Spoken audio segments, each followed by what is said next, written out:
November 4th, 2009. A man walks out of federal prison in Hernando County, Florida. He had almost destroyed the NBA, manipulated games for years, and then he disappeared. Tim Donaghy had lived the dream. An NBA referee for 13 seasons, officiating games with the greatest athletes in the world, making almost $300,000 a year. From a small town in Pennsylvania, he had reached the top of his profession.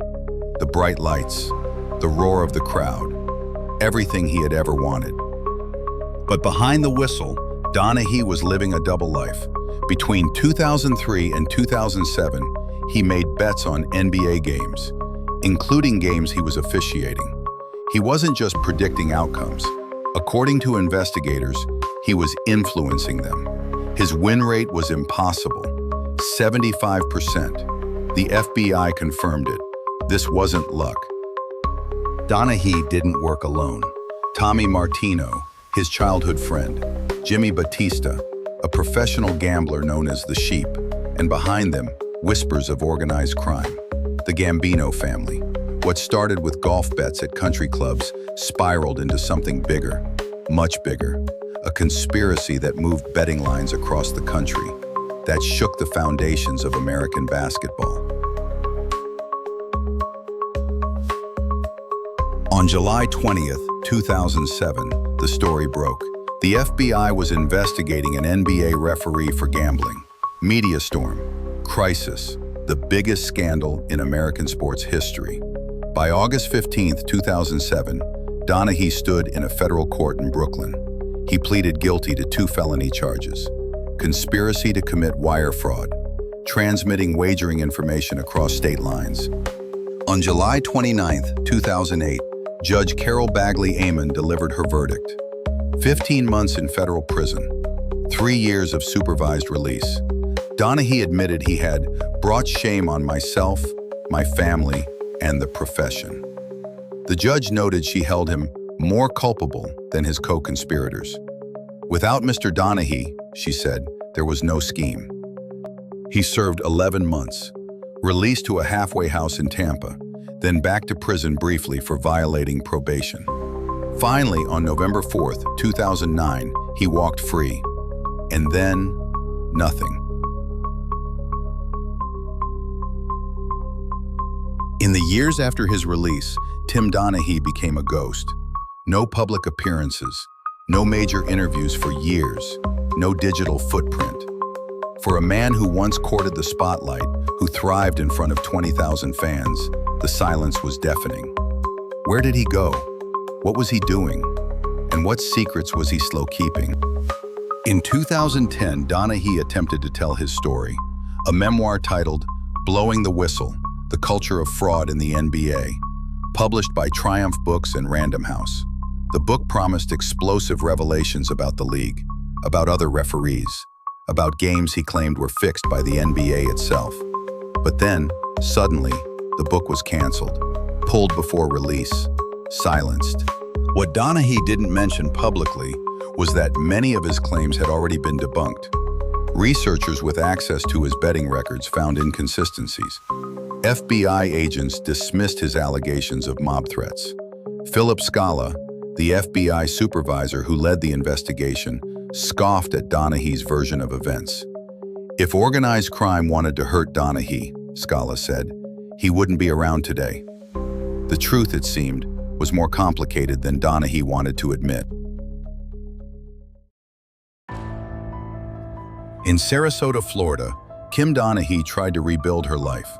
She filed for divorce in late 2007, months after the scandal broke.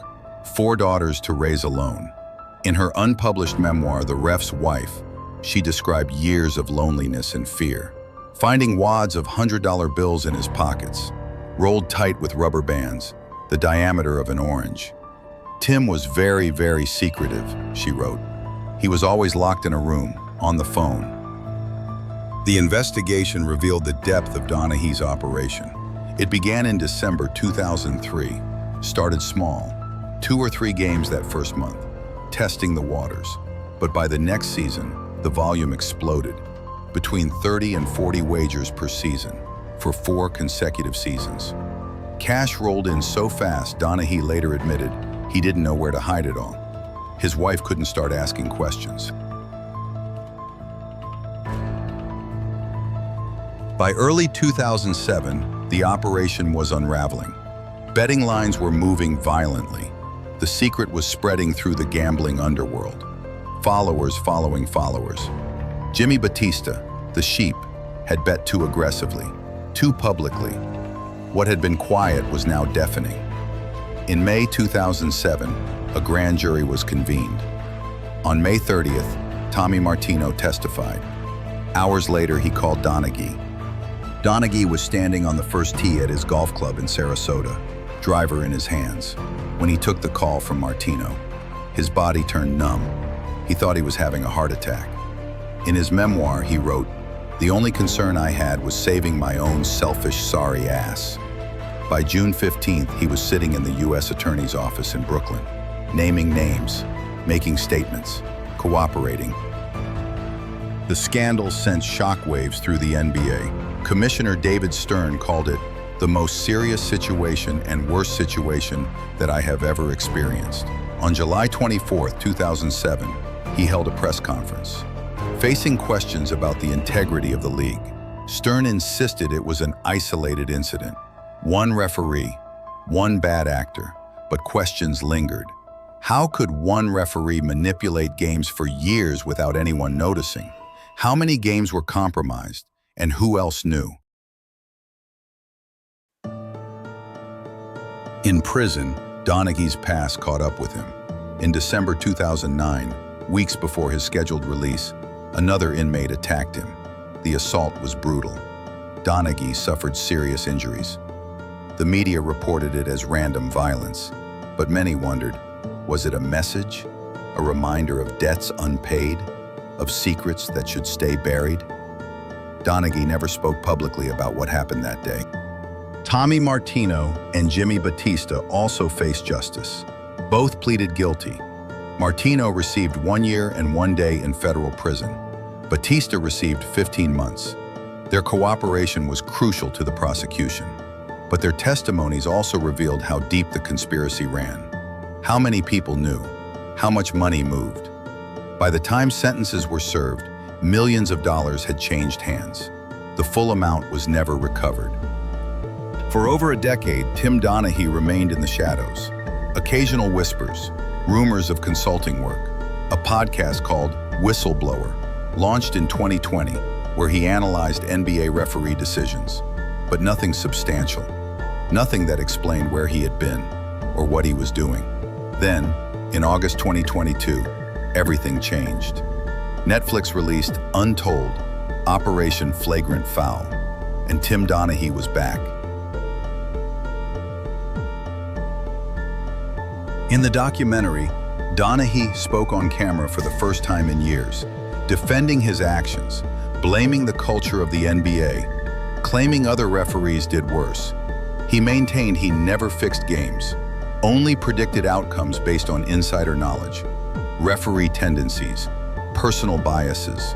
But investigators and journalists pushed back. The evidence contradicted his narrative. His betting patterns showed games where his own calls directly influenced results. Even with the documentary, questions remain unanswered. Where has Tim Donaghy been living since 2010? What has he been doing for work? Who has he been in contact with? In 2024, he gave interviews warning about sports betting and referees. The irony was not lost on anyone. But the deeper mysteries persist.